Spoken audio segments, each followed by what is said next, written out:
Et salut à toutes et à tous, c'est Stenda à Tristan de Lizard Wizard, j'espère que vous allez bien, moi ça va super. Alors aujourd'hui on se retrouve pour un petit deck Merfolk, et oui, un deck de club encore une fois, mais pas tout à fait comme le club, parce que c'est un deck Izet Merfolk. Tout ça pour jouer Flame of Anor et Flame Slash en side. Donc Flame of Anor qui est une version de Prismari Command, je trouve, vachement plus forte. Donc, c'est une carte de Lord of the Rings. On choisit un, et si on contrôle un sorcier, on peut choisir deux à la place. Le joueur ciblé draw 2, détruisez l'artefact ciblé, ou Flame of Anor fait 5 dégâts à une créature. C'est globalement mieux, il y a juste une condition, c'est d'avoir un sorcier. C'est pour ça que nous jouons quasi que des sorciers dans le deck. Tide Shaper est un wizard. Silvergill Adept est un wizard, bien évidemment, avec l'Orcish, c'est une carte qui était un peu plus absente. Le Vodalian X-Catcher est un wizard également. Et le Trickster est un wizard également, donc ça fait quand même énormément de cartes qui sont des wizards qui trigger avec Flame of Anor. Et vous allez voir que l'air de rien, c'est une carte qui a du potentiel. Nous jouons également 3 Lorien Revealed pour tout simplement aller tuto nos îles. Donc ça permet de jouer un peu moins de land, et en plus de ça, en late game, ça nous permet potentiellement de stabiliser aussi. Et pour le side, nous jouons 2 Spreading Seas pour lutter contre Tron et tout ce qui est saga. Une Kira parce qu'il y a beaucoup d'élémentaux dans la méta, 2 subtilités, c'est indispensable. 2 Stern Scolding contre Griff et ce genre de choses. Flusterstorm et Annul, donc Annul contre tout ce qui est Hammer Time, etc. Et le Flame Slash pour tout simplement les griffes, les furies et tout ça, quand on affronte Rack de Scam encore une fois. Donc on se retrouve tout de suite pour la game 1. Première partie avec un deck que je n'ai jamais joué, encore une fois, hein, parce qu'il y a très peu de decks que j'ai déjà joué dans les decks que je vous propose. Donc voilà, je sais qu'il y a un maître Morfolk qui va regarder la vidéo, donc j'espère que le gameplay sera à ton goût. Ici, on voit qu'on a une main qui est quand même correcte, hein. Ici, j'ai failli faire Master of Pearl Trident en premier, et après, je me suis dit, bah, ça fait moins de dégâts que si je jouais Morphle Trickster en end step. Euh, je gagne un dégât en faisant ça, hein, bien évidemment. Et en plus de ça, ça me permet aussi d'avoir Flame of Anor de up pour une éventuelle gestion de créatures, ou piocher, ou artefact. Enfin voilà, c'est globalement tout. Donc ici j'ai décidé d'attaquer sans cast le master parce que bah je voulais faire le Flame of Anor, finalement il a rien joué, donc on décide de jouer le Master of Pearl Trident. Là j'ai fait un misplay parce que j'aurais dû jouer Silvergill Adept into Master, mais c'est pas grave, c'est ma faute. Ici j'ai décidé de Flame of Anor pour essayer de trouver des lands et ce genre de choses. Bien évidemment il a spell pierce si je ne pouvais pas Force of Negation. Donc ici on voit qu'on a fait quand même déjà deux trois misplays sur les 5 premiers tours, et c'est pas encore trop problématique, j'ai l'impression que je suis pas non plus je dois pas être trop inquiet quoi. Et ici voilà, donc Flame of Anor c'est vraiment super fort, donc faire 5 dégâts, piocher 2 cartes, tout ça à cause du Trickster. Donc ici il Otawara sa solitude, je me dis ok c'est pas grave, ça nous permet quand même de piocher 2. Il va simplement juste m'exiler encore mon Trickster, mais c'est pas si grave. Donc ici on révèle un Silvergill Adept et on joue le Silvergill Adept. Ici on joue Tide Shaper sans le coup de kick parce qu'il a déjà une heal. Et on attaque pour 2 tout simplement. On garde 3 mana up pour la Force of Negation ou le Flame of Anor. Ici il ne joue pas, mais je sais qu'il y a la solitude, mais bon c'est pas grave, je me dis let's go, on attaque. En plus de ça c'est en Island Walk, donc c'est parfait.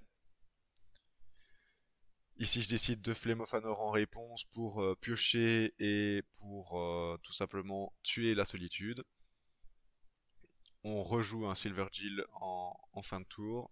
Et là, la pression est tellement grosse qu'il concède, hein, concrètement, parce qu'il a que deux cartes en main et je pense pas qu'il ait les réponses pour. Et en plus de ça, il y avait quand même le double Lord qui arrivait après et qui pouvait totalement détruire l'adversaire. Donc on se retrouve pour la game 2. Et donc game 2 avec un deck qui me plaît déjà hein, après la première partie, parce qu'on a vu que malgré les misplays, ben, j'ai quand même pu gagner la première manche.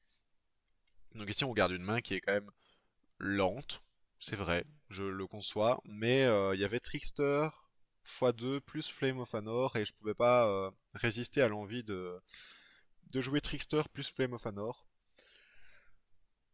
Donc ici on voit qu'il va chercher Caldra Complete, et là je me dis, ouais, bah Caldra Complete, c'est déjà compliqué à gérer pour moi. Voilà, ici il fait l'activation de la Stoneforge, et moi je me dis, bah voilà, before combat, tout simplement, je vais Trickster. Ici, il Stern Scolding, je me dis, ok, donc tu veux vraiment m'attaquer pour 5. Enfin, moi j'aurais peut-être pas Scolding, mais bon voilà. J'aurais peut-être Scolding autre chose. Donc ici on a la fiole, on refait Trickster, ici il reprive, je me dis ok d'accord, donc t'as vraiment tous tes sorts pour me gérer mes trucs, donc là on passe déjà à 10, je me dis ok, c'est plus compliqué que prévu en fait, hein. Donc là on a le Tide Shaper qui passe. Ici j'ai hésité à faire Flame of Anor en main, mais je me suis rappelé que bah ça servait à rien. Parce qu'en fait, je voulais détruire soit le germe, soit le caldra, mais j'avais oublié que c'était indestructible. Donc ici, on engage simplement le germe. Donc on a 2-2-2, il est à 12. Globalement, ça passe. On a une fiole qui passe à 2. On a le lord, donc on décide de faire le lord maintenant. Et de faire la Flame of Anor pour piocher 2 et pour détruire la Stoneforge. Ici, on joue un deuxième lord qui malheureusement va être Subtility.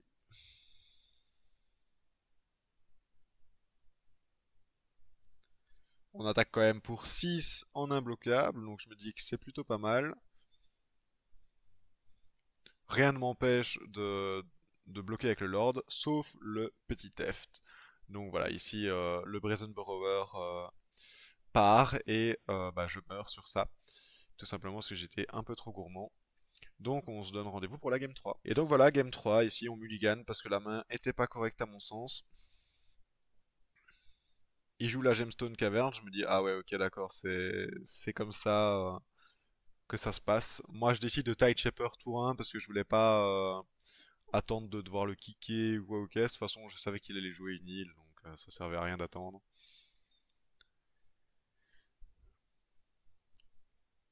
Donc ici, on fait une phase d'attaque à 2. On joue le Tide Shaper qui est reprive et je me dis bah tiens, on va le rejouer, c'est pas grave. Et après, je me dis, encore une fois, je n'apprends pas de mes erreurs. J'aurais dû d'abord jouer Silvergill Adept en révélant le Tide Shaper, parce que là, si je n'ai pas de Merfolk, je ne peux pas jouer Tide Shaper. Donc c'est une perte de dégâts et une perte de temps et tout ça. Et on n'a pas forcément le temps contre ce genre de deck, parce que surtout, je ne sais pas exactement ce qu'il joue comme deck. C'est un deck un peu étrange. Donc ici, il renvoie Tide Shaper, donc je me dis, ok, parfait. Il joue Teferi, là, je force en retirant le Tide Shaper, donc je me dis, ok. Je fais ça pourquoi? Tout simplement pour garder Stern Scolding au cas où s'il a la Stoneforge et Force of Negation de dispo si jamais il rejoue un TEF, si jamais il rejoue quelque chose de similaire. De toute façon, je me dis il a 8. On a l'Asvielund qui part, donc c'est super. Elle est reprive, tant pis. On a une 2-2 sur le board. On a le Mutavo. Je me dis ok, il est à 6. Donc là, je me dis, que finalement c'est pas si grave en fait que j'y jouais un peu comme un plouc la moitié du temps. Donc ici on décide de subtilité la subtilité pour que le Silvergill passe. Donc on a pioché une deuxième force, je me dis ok c'est quand même plutôt sympathique parce que ça nous permet aussi quand même de gérer deux trois cartes embêtantes.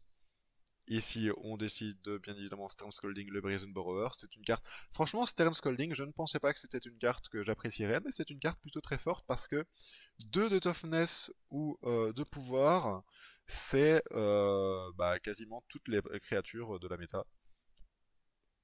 Ici, on décide d'attaquer pour 6 en Island Walk et on a gagné tout simplement parce qu'on a eu un petit top deck sur le Master et qu'il avait 3 cartes qui apparemment n'étaient pas utiles. De toute manière, avec Island Walk, c'est mort. Donc ici c'est 2-1 pour nous, on se retrouve pour la game 2. Partie 2 avec Merfolk, Flame of Anor. Ici on garde une main qui est quand même très correcte, malgré qu'on n'ait pas les deux bleus. Et je me dis on va directement Tideshaper parce qu'il y a beaucoup d'îles dans la méta, tout simplement. Ici je me dis qu'on a aussi gardé, pourquoi? Parce qu'on a Silver Jill Adept qui va nous faire piocher. Donc dans tous les cas c'est globalement bon. On a aussi le Mudcavo, bien évidemment, qui permet d'avoir un wizard euh, si il nous gère nos wizards. Donc ici, l'adversaire prend bien son temps pour passer. Voilà, donc tour 1 de l'adversaire. Donc on affronte 66 Yui.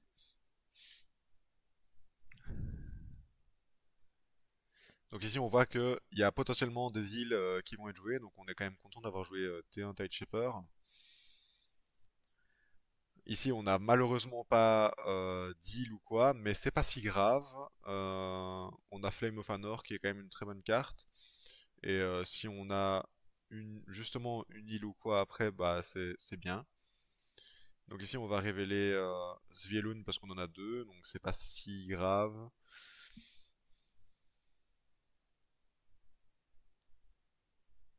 Et on repioche une Silver Jill Adept. Donc là, ici, voilà.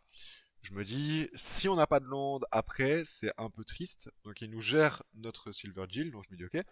Ici, on draw un Vodalian X-Catcher. Je me dis, bon, c'est pas ce que je veux voir globalement, mais c'est pas si grave. C'est aussi moi qui ai gardé une main un peu greedy d'un point de vue land.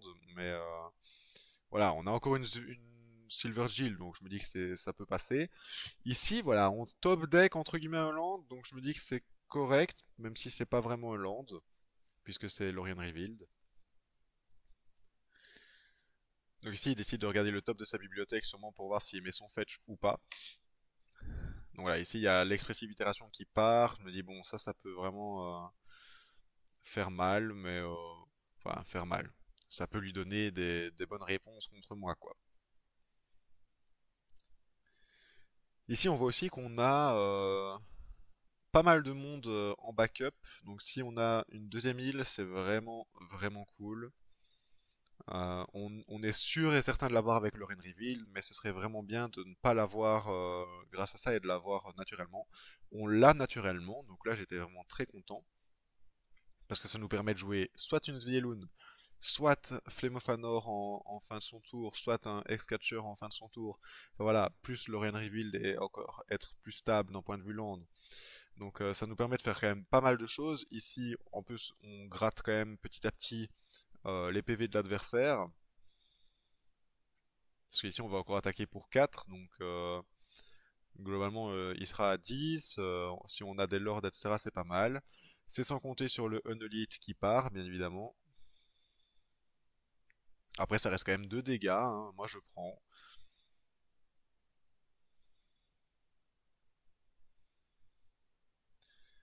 Voilà, c'est un peu long, hein, bien évidemment.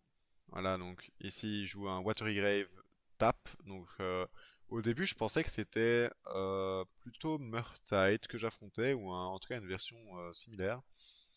Puis quand j'ai vu le Watery Grave, je me suis dit, ah, c'est peut-être.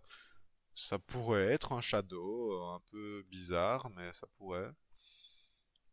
Donc ici, fin de tour, on joue le Vodalian X-Catcher, bien évidemment. Parce que, l'air de rien, on tape à 6 au prochain tour. Et même, on va même taper à plus que 6, puisque on va pouvoir jouer Land Master plus Anime Caveau et taper à 8, 9, 10. On va même pouvoir taper à 10. Donc, c'est plutôt très correct.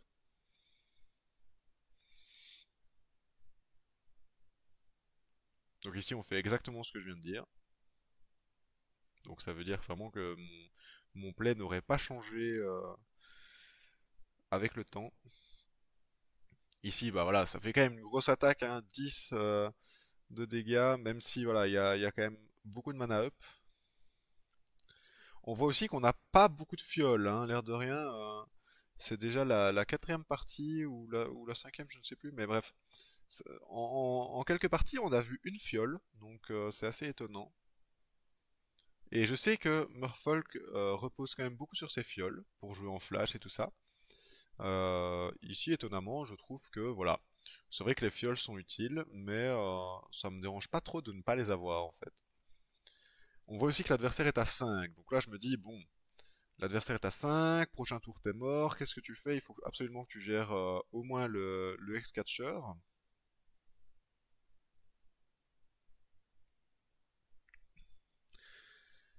Donc ici, l'adversaire fait un Dragon Rage Candler 3-3 directement, hein, puisqu'il a le Delirium, plus Expressive Itération. Je me dis, bah ok, c'est globalement pas ça qui va t'aider. Après, il peut avoir un push, il peut avoir autre chose. Ici, il se choque, il se met à 3, je me dis ok. Donc là, ici, il veut juste avoir des bloquants. Il fait Preordain, je me dis ok aussi. Enfin, globalement, là, sur un Lord, il est mort, donc j'ai Flame of Anor en plus, donc si je fais Flame of Anor plus Land et Lord, bah c'est bon. En plus de ça, je peux juste tuer une de ces créatures avec Flame of Anor et bah, gagner. Si j'ai un land, bien évidemment.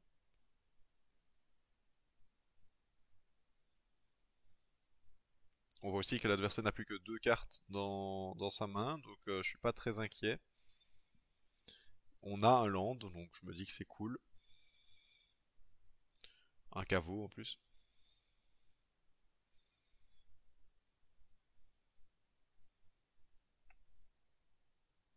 Voilà, ici je me dis, est-ce que je fais Flame of Anor main phase avant de lander, en espérant avoir quelque chose de mieux. Voilà, ici on voit qu'on a malheureusement pas de Lord, mais on a toujours assez pour activer les caveaux et gagner en fait, tout simplement. Donc voilà, on a vu le play, l'adversaire savait que si je faisais ça, il perdait, et il a donc concédé, et on se retrouve pour la game suivante. Donc ici on voit que post-side, on a rajouté les Flame Slash pour gérer justement les Dragon Rage Candler et d'autres crasses éventuelles. Malheureusement, j'ai pas vu beaucoup de son deck, donc bon. Ici on fait directement T1 Flame Slash, on lui laisse pas faire de la value avec son DRC. Surtout qu'il a que 3 cartes en main, donc je me dis qu'il comptait peut-être un peu sur ça ou quoi ou qu'est-ce. Donc ici on fait le Silver Jill qui est contré en révélant le Master Pearl Trident. Parce que je me dis que Vodalian Scatcher peut être un peu plus utile à garder secret.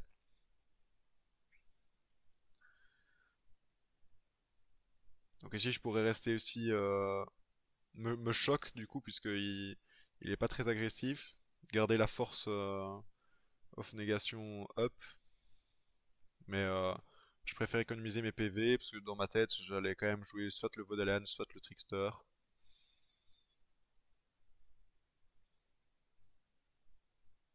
Et au final je me dis non je vais pas jouer Vodalian ou le Trickster, je vais plutôt jouer la carte qu'il connaît.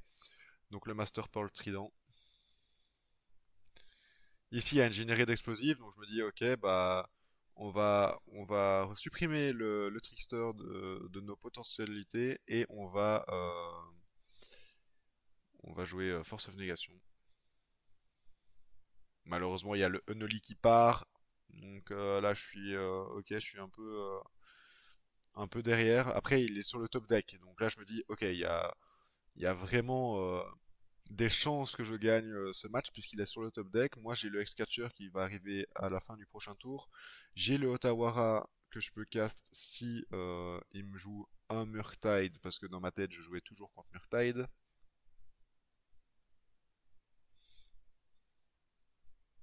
Donc ici, on voit qu'il a encore eu un land. Donc je me dis que il y a peut-être quand même des chances, quoi, hein. Ok, il a 18, mais pour l'instant, il a pas grand-chose. J'ai un peu d'avantage sur lui.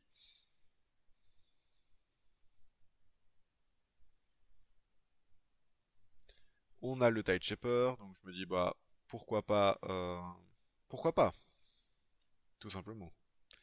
Ça permettra aussi de pouvoir sacrifier éventuellement le Tide Shaper s'il joue un truc à 5. Donc ici, je préfère gérer sa source de noir, parce que dans ma tête, je me dis, voilà, voilà. Pour cette raison-là, en fait, je voulais gérer sa source de noir. Malheureusement, il a eu un bon top deck, hein, parce que Orkish Master, c'est quand même plutôt très fort. Après, je me dis, pour l'instant, bah voilà, une 2-2, ça équivaut à peu près à 2-1. Je réfléchissais plus en termes de PV et de force plutôt que de force brute, parce que là, clairement, la force brute, c'est l'Orkish qui l'a, hein, parce que je peux plus piocher, je peux plus rien faire.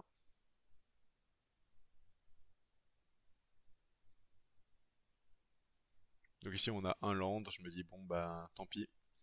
On attaque pour deux, on a un petit peu d'avantage. Ici, il y a le DRC qui part, et là, je me dis, ok, là, il y a un petit peu trop de créatures qui viennent sur le champ de bataille, en fait, hein, globalement.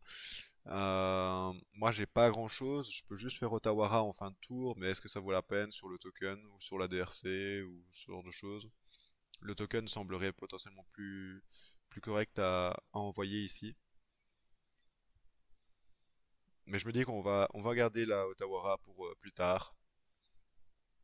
Genre si jamais je fais gonfler l'armée ou quoi. En plus ici on a subtilité, je me dis bah voilà ça va être parfait, genre pour s'il m'attaque pour pouvoir bloquer ou quoi.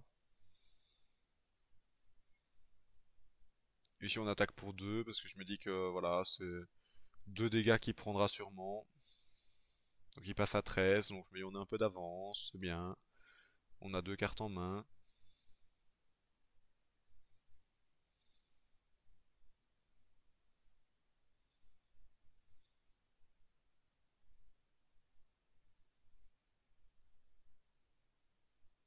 Donc ici on se dit est-ce qu'on fait subtilité en réponse à quelque chose ou est-ce qu'on fait subtilité en réponse à l'attaque? Puis là bah voilà on voit qu'il a un land, il attaque pas, donc je me dis ok bizarre. Là, je me dis toujours, est-ce que je fais quand même subtilité? Parce que c'est quand même 3 en vol qui passent tout le temps. Je peux garder Tide Shaper en bloquant. 3, c'est quand même difficile pour lui de gérer. Il a pas de carte en main. Donc je décide de subtilité, bien évidemment. En vrai, j'aurais potentiellement pu plutôt gérer son Orkish ou son armée de token, plutôt. Et ici, je pense que c'est déjà l'heure du play qui fait que là, je perds la game, je crois. Tout simplement, je fais Lorraine Reveal pour chercher des réponses en oubliant un petit peu, j'avoue que j'étais un peu distrait, que l'Orkish allait faire 3 pêches et que l'armée de token allait grossir. Donc du coup, il me gère ma subtilité. En plus de ça, post, post-game, je me dis, bah en fait, c'est totalement débile d'avoir fait ça. J'aurais dû totalement attaquer avant, en fait, avec subtilité plus Tide Shaper. Mais c'est pas grave. Donc on a une fiole qui est mise avec Svielun Trickster et je me dis bah voilà, ça reste quand même ça reste encore gagnable hein, quoi. On a une 2-2, il a peut-être ok des grosses cartes mais bon, ça reste faisable. Donc ici on ne bloque pas, on prend les 7 dégâts, on se met à 11. Il a une carte en main, je me dis allez, ça peut le faire, il y a un deuxième Tide Shaper qui arrive. Et je me dis que voilà, il y a quand même beaucoup de cartes qu'on a. Bah en fait on peut jouer toutes nos cartes hein, globalement. Donc je me disais qu'on pouvait jouer beaucoup de choses, mais en fait on peut tout jouer. À part si on veut Tide Shaper en kické pour gérer sa deuxième gestion de noir. Mais bon, on le fait pas. On veut juste poser toutes nos créatures ici. Donc la Svielun est passée, donc j'étais content. Parce qu'elle est indestructible le temps que. Et il y a Ward quand même. Le Trickster, je le garde pour la phase d'attaque de l'adversaire. Après, je me dis vraiment, Tristan, qu'est-ce que t'as fait? Lorien Revealed, franchement, c'est vraiment un play de débutant que d'avoir fait ça. Lis tes cartes, lis les cartes de l'adversaire, rappelle-toi de ce qu'il a. Surtout que bon, c'est pas comme si je ne connaissais pas Orkish Bowmaster, quoi. C'est un peu une carte très jouée dans la méta. Donc voilà, ici on est ex aequo, 11-11, il a une carte en main, j'ai une carte en main. Je pense être un petit peu en avance sur lui puisque bah, moi j'ai une 3-4 indestructible. Et ça, c'est plutôt cool. Ça me permet de bloquer tous les tours son armée de tokens, ou d'attaquer sans crainte pour pouvoir piocher avec Svielun. Malheureusement, si je pioche avec Svielun, bah, l'Orkish Bowmaster il va se faire plaisir, hein. Donc ici, je décide d'engager son armée et passe la 3-3 qui doit attaquer. Parce que je me dis que bah, ça fait deux créatures engagées. Il a deux cartes en main, certes, mais voilà, je peux attaquer pour beaucoup après. Et ici, donc il y a le Murktide qui part. Donc je me dis, ok, donc c'était bien un Murktide depuis le début.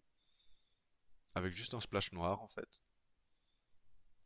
Et là, je me dis, ok, Tristan, comment tu fais pour gérer une 5-5 vol? Bah, en fait, tu la gères pas, globalement. Donc on met un marqueur sur la fiole. Et après, on a le caveau. Et là, je me dis, bah voilà, c'est GG, hein. Je ne peux pas vraiment attaquer. Il a déjà deux cartes type dans son cimetière. S'il trouve deux trucs, c'est bon. Ouais, je suis un peu derrière, même si j'ai un board correct. Là, il m'aurait fallu vraiment le Lord. Un Lord et j'avais gagné, en fait, hein, globalement.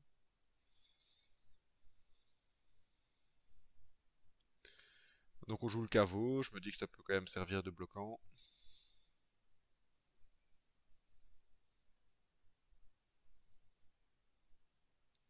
Et ici, voilà, j'attaque avec l'Asvielun en espérant top deck quelque chose, mais non, malheureusement. Même un Lord, hein, en fait, ça aurait été super. Ça m'aurait permis de faire des choses plus cool pour l'avenir. Et ici, voilà, je me dis, allez, tant qu'à faire, autant faire le Lorien Reveal, parce que voilà, c'est pas une 4-4, de toute façon, la 4-4, si je me la prends, je meurs. Si je meurs avec tout, en fait. Donc, autant la faire. En plus de ça, je priais pour avoir Flame Slash aussi. Parce que comme ça, je pouvais gérer son Murktide. Et malheureusement, on l'a pas eu. Donc, j'ai concédé. Et c'est 1-1. Donc, on se retrouve pour la game 3. Voilà, donc game 3, ici, on garde une main qui est vraiment très très correcte, hein. Même si on n'a pas la Fiole T1, on a Tide Shaper T1 avec Storm Scolding et Vodalen X-Catcher. Donc là, je me dis, ouais, c'est vraiment pas mal. Ici, je me dis que c'est quand même dommage d'avoir joué le Shaper T1. Parce que j'aurais pu simplement contrer avec Stern Scolding. Et après, je me dis, ok, on n'est pas trop puni, on peut juste jouer Flame Slash et garder Stern Scolding up pour un éventuel Ragavan ou Orkish ou ce genre de choses. Donc c'est ce que je fais, hein, bien évidemment. Donc on se prend 2 dégâts, certes, mais on va infliger 2 dégâts en compensation, donc c'est très bien.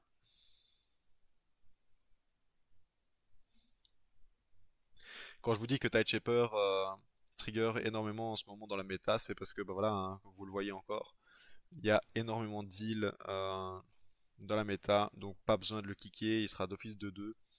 Et en plus de ça, vu que Tron bah, fait une bonne remontée en vrai, bah, c'est aussi pas mal contre Tron et tout ça. Donc Tide Shaper est une carte, est un bon T1 je trouve dans les Merfolk. C'est vrai que par contre, il n'y a pas énormément de tour 1 potable, donc c'est un peu dommage. Après peut-être qu'avec l'extension d'Ixalan, il y aura potentiellement plus de Merfolk. J'ai déjà vu deux trois Merfolk plutôt sympathiques, dont un enchantement qui fait apparaître des Merfolk Exproof. Donc ça c'est bien pour lutter contre Fury, Solitude et tout ça. Donc ici on a Force of Negation, qui est plutôt une carte qu'on... On n'est ni content ni pas content de l'avoir en fait, hein, concrètement. Je pense que j'aurais quand même préféré un land pour pouvoir jouer X-Catcher et Stern Scolding éventuellement. Mais bon, c'est pas grave. Parce que je sais toujours pas vraiment ce qu'il joue, c'est un peu compliqué. Ici, je décide de Vodalen X-Catcher, pardon, et de le sacrifier sur lui-même. Parce que je veux infliger ses dégâts en fait, hein. Ça peut paraître un peu surjoué presque de ma part. Mais je l'ai fait parce que j'ai un deuxième Vodalen X-Catcher en fait en main. Si je l'avais pas en main, je pense pas que j'aurais fait ce play. Je pense que j'aurais simplement dit ok, je te laisse tuer ma bête. Donc ici, bah voilà, on voit que l'adversaire ne joue pas, il reste en statu quo, il répond juste à mes attaques. On a notre troisième land, donc là c'est une bonne chose, mais bon. Est-ce qu'on veut vraiment jouer Svielun alors qu'il a 5 cartes en main et 3 lands up? C'est aussi autre chose.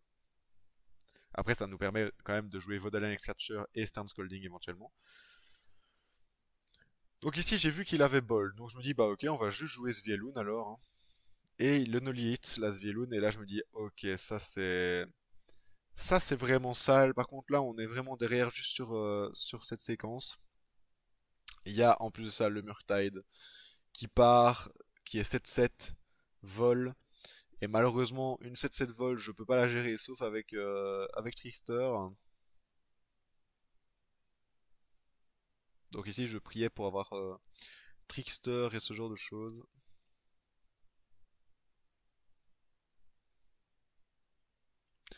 Et malheureusement, c'est Flame of Anor qui part. Après, je me dis, voilà, Flame of Anor, ça peut quand même faire des dégâts et tout ça. Mais on a décidé de piocher pour essayer d'avoir des réponses. On a eu un land des Tide Shaper, donc c'est globalement pas ça qui va nous aider à avoir des réponses. Et si on est déjà en presque deux tours clock, hein, deux tours de vie, et après, c'est fini. Il a 3 cartes en main, donc il peut encore avoir une bolt, même si il y a eu quand même beaucoup de bolts qui sont passés, j'ai l'impression. Enfin, il y en a deux.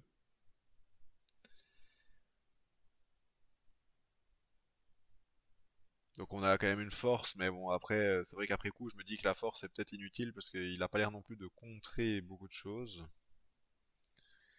Ici, je décide de quand même de force son expressive itération pour pas qu'il trouve des réponses encore plus que ce qu'il a.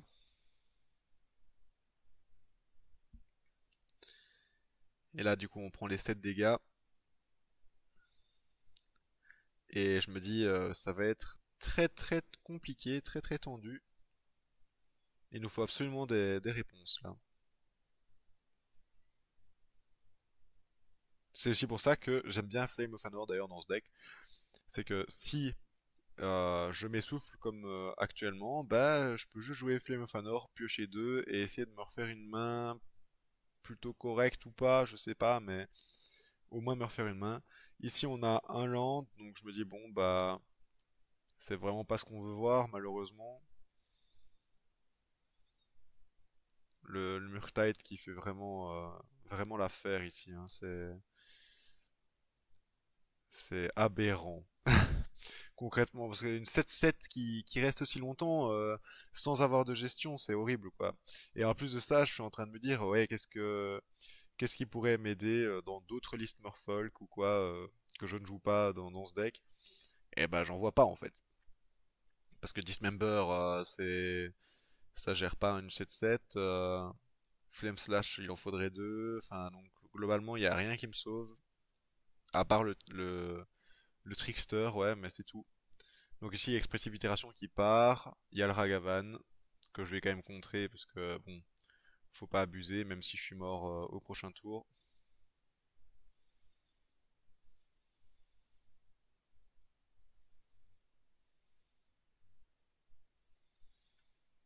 Et voilà, donc ici, je vois pas trop comment je peux m'en sortir. Il faut peut-être un Trickster. Trickster, ça irait.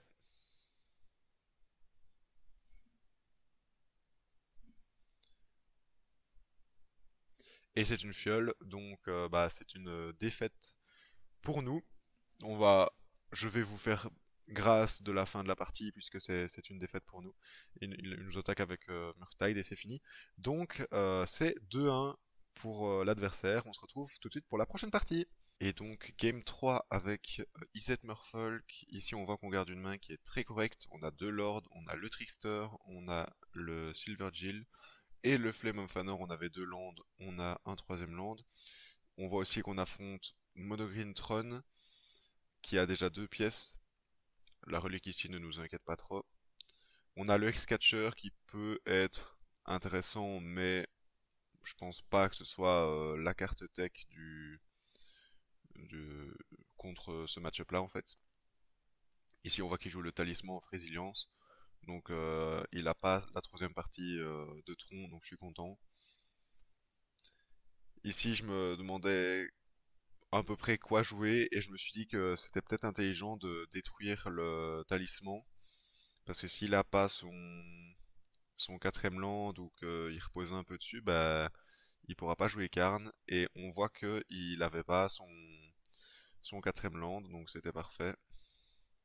Ici il décide de dismember carrément donc c'est un peu cher et on voit qu'il y a aussi la troisième partie de tronc, le One Ring donc ça je suis obligé de force. Puis il y a le Karn donc là je suis ok, ça va commencer déjà un peu à piquer.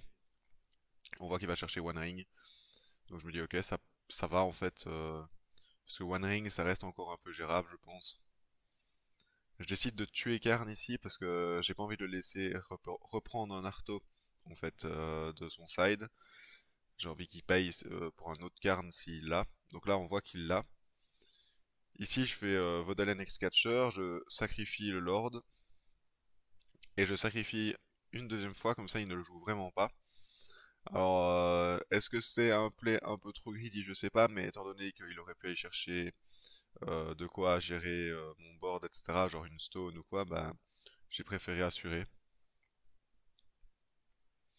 Donc là, on voit qu'il y a quand même trois carnes qui sont passées déjà, et il y a une coil, donc je suis là en mode, ouais, bah je pense que c'est lose.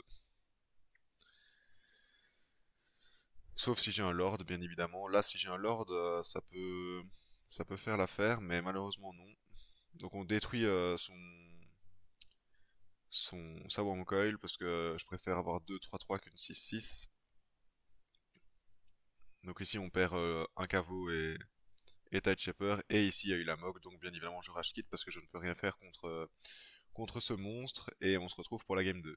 Alors ici on a vu qu'on avait rentré à nul pour contrer les artefacts, et on voit aussi qu'on garde une main à un seul land, mais il y a la fiole, enfin il y a double fiole plus Flame of Honor en x2, et là on voit qu'on a deux Silvergill Adept, donc je me dis ok. On n'a pas eu notre deuxième land, donc ça c'est un peu chiant. Et on voit que le mec en face il a Tron T3, hein, bien évidemment, en prochain tour. Donc ici on a quand même de la chance d'avoir deux fioles, on a le deuxième land donc ça c'est cool. Donc on va révéler, comme ça on peut piocher un max. Et ici voilà, on pourrait jouer Tide Shaper avec la fiole, mais bah, notre intérêt bien évidemment ce n'est pas de le faire. Ici il y a la Stone, donc je me dis ok, ça commence déjà à être un peu compliqué, mais ça va, si on a un land c'est bon, et on n'a pas de land donc c'est un peu problématique. Donc ici, vu qu'il a deux towers, je décide de Tide Shaper sur son power plant. Il a le One Ring. Donc là, je me dis, ok. Ça nous laisse quand même le temps, vu qu'on a trois landes, de pouvoir faire Flame of Honor sur la Stone. Et au final, on est quand même, entre guillemets, bien. On a une fiole à 3, une fiole à 2, une subtilité en backup. On a repioché deux cartes, on a détruit la Stone. Là, qu'est-ce qui peut nous arriver, quoi? Donc ici, il va chercher une mine. Il rejoue une map. Il fait une balista 1. Donc ici je me dis ok, ça va, la balista c'est pas problématique quoi, hein, globalement. Donc ici j'ai le choix, je pourrais augmenter la fiole qui est à ta 3 pour jouer subtilité gratuitement. Je ne le fais pas parce que je préfère quand même garder une fiole à 3 pour Svielun.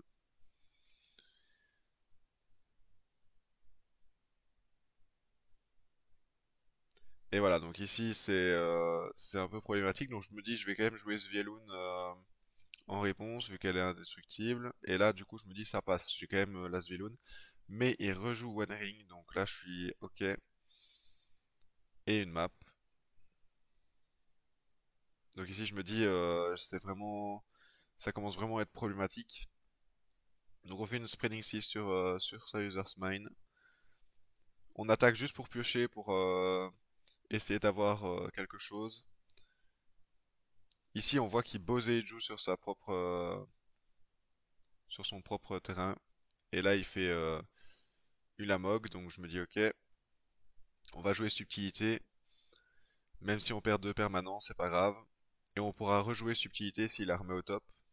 Et il l'a remise au top, donc j'étais ok, on va rester avec ça en backup. Il n'a plus qu'à 3 en plus, donc je me dis que c'est correct. Ici on force parce que j'ai pas envie encore une fois qu'il se mette la protection parce que moi j'ai pas le temps en fait à ce moment-là.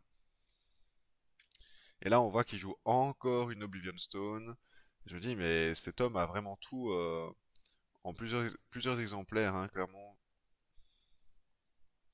Donc ici on voit qu'on a un land, c'est pas non plus ce qu'on veut voir. Donc ici on le force à activer la stone.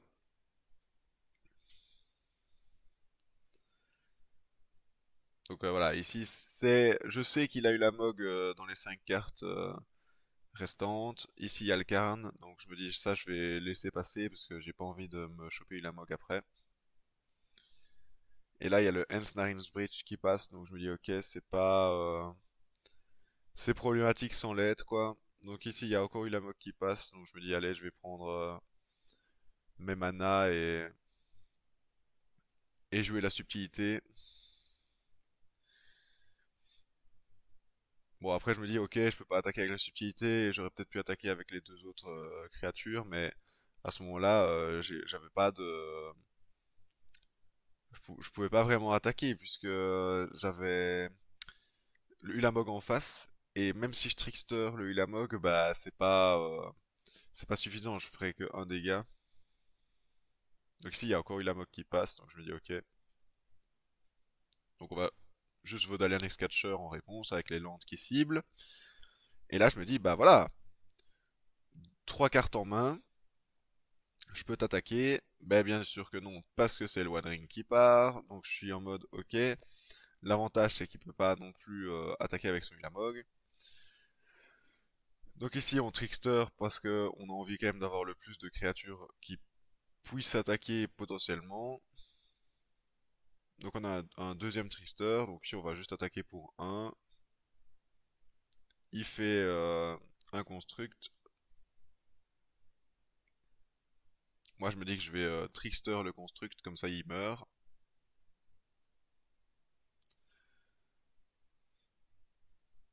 Et j'avais oublié en fait qu'il avait la protection, donc c'est pour ça que j'ai attaqué. De toute façon, dans un sens, ça ne change vraiment rien. Donc, Karn, encore une fois.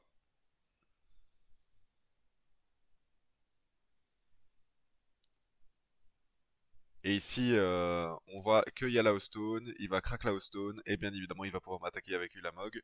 C'est pour ça que je dis que ça n'aurait absolument rien changé que je laisse tap ou untap. Et bien évidemment, c'est un 2-0 pour l'adversaire, car franchement, je ne peux pas faire grand-chose face à ça. Certes, il est à 3, mais voilà, j'ai plus que 14 cartes dans ma bibliothèque. Deux landes, une carte en main et c'est un lord. Et là, je pioche un deuxième lord, donc c'est game. C'est 2-0 pour l'adversaire et on se retrouve pour la game suivante. Et donc, game 4. Ici, on garde une main, même s'il y a deux Zwieloun, elle est quand même plutôt très correcte. On a Trickster Lord, on a un troisième land pour jouer Flame of Anor et la Zwieloun. Donc ici, je vois un Swamp, je vois Field of Ruin, je me dis c'est sûrement Mono Black Coffers. Donc ici, vu qu'il y a l'Orkish,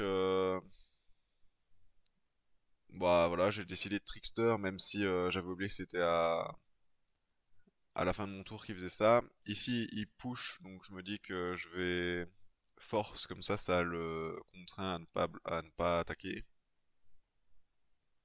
On a un deuxième Trickster, on a aussi Flame of Anor, donc là je me dis que je prends les dégâts.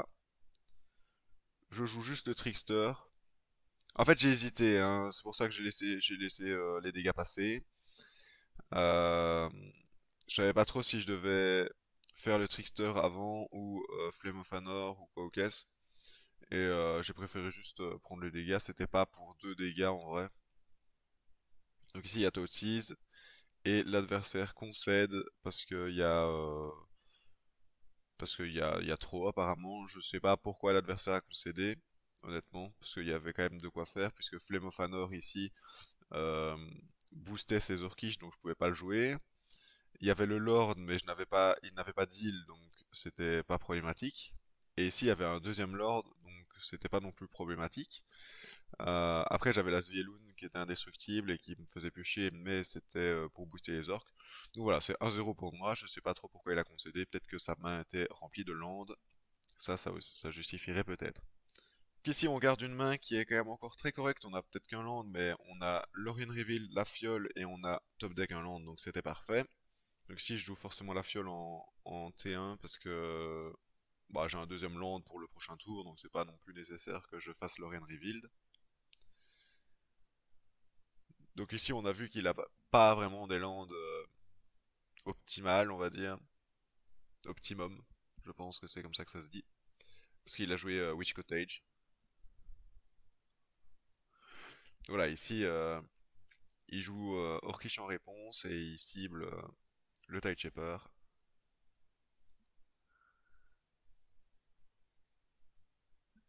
On voit quand même qu'on a deux lords plus la Svielun et c'est quand même plutôt pas mal. Donc ici, on décide de Lorraine Reveal pour aller chercher notre troisième land. Comme ça, on peut jouer sur certains Svielun au prochain tour. Ou Tide Shaper pour pouvoir attaquer en imbloquable. Malheureusement, il y a le Fatal Push qui part, donc ça c'était prévisible, hein, bien évidemment, mais bon. Donc ici en réponse, je décide de faire un Lord of l'Atlantis en fiole et de bloquer l'Orcish. Donc ça passe, donc j'étais bien content. Et ici il y a le Tourache qui passe, et je suis là, ok. J'étais quand même bien content de voir que c'était pas Flame of Anor qui était discard. Ça me permet de gérer son Tourache et de piocher. Sauf que j'avais oublié que malheureusement je n'ai pas de wizard, donc ici j'étais soit je gérais le tourage, soit je piochais. J'ai décidé de piocher parce que je me suis dit que la 4-3 ça allait en fait, hein, clairement. 4-3, j'ai beaucoup de choses qui peuvent détruire ça.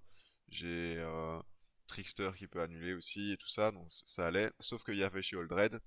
Ici j'ai Rage Kit parce que j'ai pioché simplement une fiole et que bah c'est pas vraiment une réponse nécessaire. Je pense que si j'avais pêché Flame of Anor, ça m'aurait permis de gérer la Sheoldred déjà et ça aurait été un peu mieux. Donc on se retrouve pour la game 3. Ici on garde encore une main plutôt correcte. On décide directement de faire le Lorien Reveal pour aller chercher notre land. On pourra jouer à peu près tout ce qu'on veut au prochain tour. Donc ici il y a Toad et je décide de force. Parce que j'ai subtilité plus flame slash et j'avais envie de les garder quand même. Donc ici il y a la deuxième top 6, donc malheureusement je peux pas lutter. On fait Trickster fin de tour et on attaque pour 2. Donc ici voilà, il a retiré la subtilité, je me dis que c'était peut-être la carte que je voulais voir le moins dans ma main, donc ça allait. Donc ici on fait le Vodalian en fin de tour, comme ça on peut quand même attaquer pour un peu plus de dégâts. On a le caveau, donc ça j'étais bien content. Parce qu'un caveau, l'air de rien boosté, ça fait vite quelques dégâts. Ici, il ciblait ma source de rouge, bien évidemment, pour Flame Slash et Flame of Anor. Et là, je me dis, ok, il me faut absolument une source de rouge.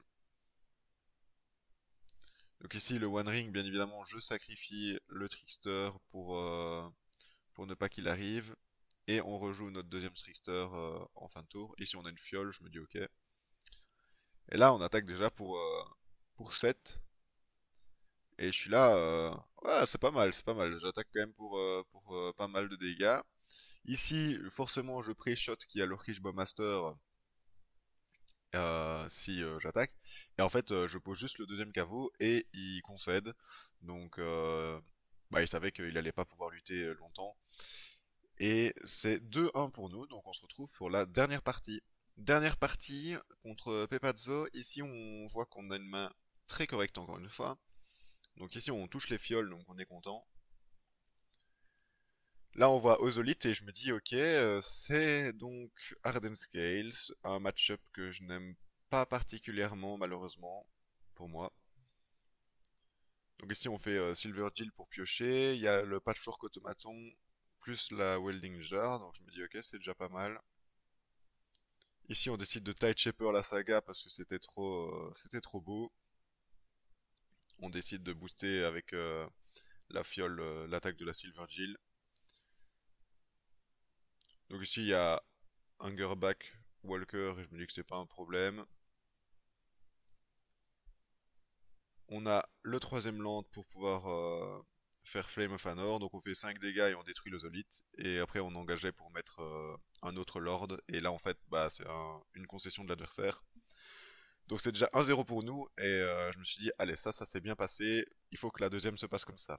Voilà, donc ici on garde encore une belle main, hein. Franchement là c'est des mains qui sont très correctes, j'aime bien ça. On voit qu'on a aussi side Stern Scolding parce qu'il y a beaucoup de créatures qui ont 0 ou 1 de toughness. Ici, je me dis, bah voilà, je jouais fiole T1, ça me semblait être le play le plus juste, mais j'avais oublié le patchwork automaton. Je me suis dit, ouais, voilà, c'est pas grave, tant pis. J'ai envie de dire, c'est pas. C'était un 50-50. Ici, je décide de faire force sur son ancien Steerings parce que j'ai pas envie de le laisser chercher ses pièces. Et surtout parce qu'il a plus que deux cartes en main. Et je me dis, ça, c'est pas mal. Et si je compte, justement, ça va être encore mieux. On voit aussi qu'on rentre Annul, qui est forcément une carte que je veux voir contre lui. Donc ici, je vais faire Stun Scolding. Comme je disais, c'est quand même assez fort dans le deck et contre Harden Scales. Ici, je décide aussi d'engager le patchwork automaton, et ça c'est cool, même si Elward je peux l'engager avec Trickster. Ici il dismember et je me dis ok, tout ça juste pour me mettre deux, bah vas-y, fais, inflige-toi des dégâts, en plus maintenant t'as plus qu'une carte en main, donc je suis content, j'ai des réponses. Donc ici j'ai Lorraine Revealed pour chercher mes landes, j'anime le caveau. Ici on attaque déjà pour 4, donc je me dis ok. Même si le patchwork automaton en soi c'est assez violent quoi, donc ça peut vite grossir, etc. Ici on fait annul sur le Harbon Ravager parce que c'est trop fort hein, tout simplement dans son deck. On voit qu'il garde un patchwork en backup. Donc on fait l'Asvielun qui pourra attaquer sans crainte en plus puisqu'elle sera indestructible. On a encore un annul, donc je me dis ok bah c'est pas si grave. On a le Lord qui part.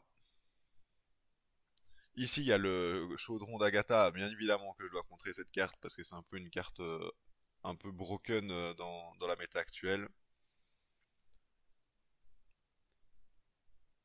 Donc ici, je me dis, ok, j'aurais pu passer ma fiole à 4 pour la subtilité, mais bon, je suis pas un dieu non plus, je ne sais pas prévoir tout. Donc ici, Harden Scales, je me dis, ok. La Ballista, je me dis, ok. Du coup, je subtilité pour, euh, pour pouvoir temporiser justement et gagner du temps. Ici, il n'attaque toujours pas, donc je me dis, ok, cool. Ici, je me dis, allez, qu'est-ce que je fais? Je la mets à 4. Puis il y a le trickster qui part. Donc je peux payer la taxe, bien évidemment. Et ici, je me dis, voilà. J'ai quand même pas mal de créatures, mais voilà, je suis à 12 et l'air de rien, prochain tour, je suis mort. Ici, on top deck subtilité avec avec l'attaque de Svielun. En plus de ça, on a mis la fiole à 4, donc je me dis, oh, c'est parfait. Donc ici, on fait subtilité sur le Zabaz, et c'est une concession de l'adversaire. Parce qu'il sait que là, du coup, je suis pas obligé d'attaquer, je peux juste attaquer avec à la rigueur Svielun et subtilité tous les tours et gagner de cette manière. Donc c'est une concession et c'est 2-0 pour nous, on se retrouve pour les débris. Et donc voilà, fin de ligue, 3-2 avec le deck. Bah franchement, j'ai été assez surpris, assez content de comment le deck se comporte et tourne. Alors, je sais pas ce que vous avez pensé, et je sais pas si les joueurs de Merfolk sont d'accord avec moi, mais je trouve que Flame of Anor, c'est vraiment une bonne carte. Ça ajoute un peu de... on va dire un peu de polyvalence au deck s'il n'en a pas déjà en fait, hein, clairement. Donc on voit bien sûr que piocher 2 et faire 5 dégâts à une créature ciblée c'est assez fort. Les 5 dégâts sont assez importants parce que ça permet de gérer Sheoldred, Fury avec un marqueur, les griffes, tout ça. En plus de ça, il y a détruisé un artefact ciblé, donc ça on aime beaucoup aussi. Ça nous permet de jouer Flame Slash qui fait aussi 4 dégâts et qui permet de gérer à peu près la même chose, sauf la Shield Red. Donc franchement, moi je me dis que c'est quand même un bon ajout dans Merfolk et que si vous êtes des joueurs Merfolk qui n'avaient pas encore testé cette version, pourquoi pas se laisser tenter. Vous avez vu que c'est quand même une liste qui peut bien tourner face à certains decks. Bon, ici, il y a deux, trois changements qu'on pourrait faire. Globalement, on pourrait rajouter deux subtilités en side à la place de deux spreading 6 ou de deux flame slash ou ce genre de choses. Moi, j'étais plutôt fan de mettre deux, comme ça je peux mettre deux spreading 6 justement contre Tron, etc. Bon, ici, ça n'a pas servi. Après, Tron est quand même assez bien présent dans la méta et assez fort. Euh, Il y a des réticents pour Silvergill Adept, je trouve que c'est quand même pas mal. Ça fait piocher. Ça reste une 2-1, donc c'est assez fragile, mais ça fait piocher et c'est un wizard surtout, hein, donc ça trigger sur Flame of Anor. S'il y a moyen de faire Silvergill Adept sur la fiole et de jouer Flame of Anor au tour après, c'est quand même plutôt sympathique. La présence des 4 Force of Négation ici est indispensable également. Et je pense que Lorien Revealed, même dans les listes mono bleues, je pense que Lorien Revealed ça doit être joué. Comme ça permet de jouer moins de land et d'avoir des réponses pour plus tard, on va dire, si la game s'éternise. Donc voilà, je sais pas ce que vous avez pensé du deck, dites-moi en commentaire. Dites-moi comme toujours quel deck vous ferait plaisir à voir. Et on se retrouve prochainement pour une prochaine vidéo. Salut, salut!